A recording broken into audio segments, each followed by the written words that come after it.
જય હિન્દ સાથી મિત્રો, અત્યારે ઉમરાળા ગ્રામ પંચાયત ખુલ્લી રાત્રે 8:44 થઈ છે. આ રાત્રિના સમયે ઉમરાળા ગ્રામ પંચાયત ખુલ્લી છે ને, હવે આપણે અંદર જઈને જોવાનું છે કે સરપંચ શું કામગીરી કરી રહ્યા છે. અત્યારે ચાલો હું તમને તમામ લોકોને બતાડું આપણે સરપંચ શું કામ કરે છે ને એ જોવા માટે જવાનું છે. તમામ લોકો આ વિડીયોને ખાસ જોજો. ચાલો ભાઈ.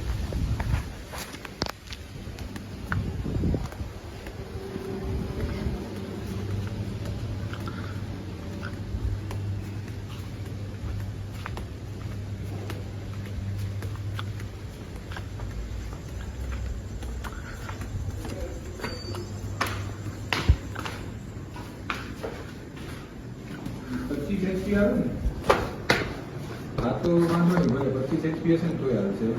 તો વાંધો નહીં, ચાલો બરાબર ને. હા ભલે ભલે. હા તો હું તૈયાર કરું છું. બરાબર. કેમ છો સરપંચ?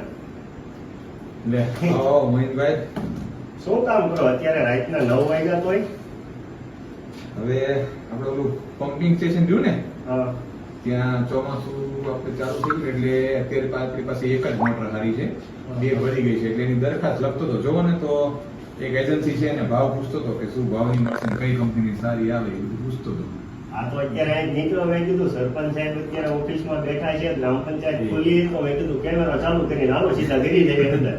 અખિલભાઈ હારે છે એમને? હા, સરસ સરસ. ગયો સર તમારી કામગીરી ખૂબ સારી છે. બસ તમારી રાતના 9 વાગ્યા તોય ગ્રામ પંચાયત ખુલ્લીને લોકોની સેવા માટે જે વિચારી રહ્યા છો.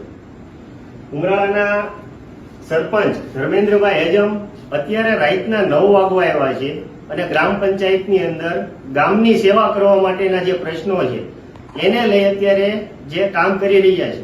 આ ઉમરાળા ગામની અંદર ખરેખર આવા સરપંચ મળ્યા એ આપણા માટે ખૂબ સારી વાત છે કે રાતના 9 વાગે પણ આપણા માટે સારા કામ માટે અત્યારે કામગીરી કરી રહ્યા છે. ઘણા લોકો અત્યારે સરપંચની વિરુદ્ધ બોલી રહ્યા હોય, કોઈ કઈ ઊંધું બતાવી રહ્યા હોય, પણ ખરેખર રિયાલિટી આ છે કે સરપંચ 24 કલાક ઉમરાળા ગામ માટે વાપરી રહ્યા છે. હું તમામ લોકોને ખાસ વિનંતી કરું છું, આ વિડીયોને શેર કરજો અને એ લોકો સુધી પહોંચાડજો કે જે લોકો આ દ્રશ્યો જોઈ નથી શકતા. ઉમરાળાની અંદર શું કામગીરી થઈ છે એ કોઈને ખબર નથી, એના સુધી આ વિડીયો પહોંચાડજો.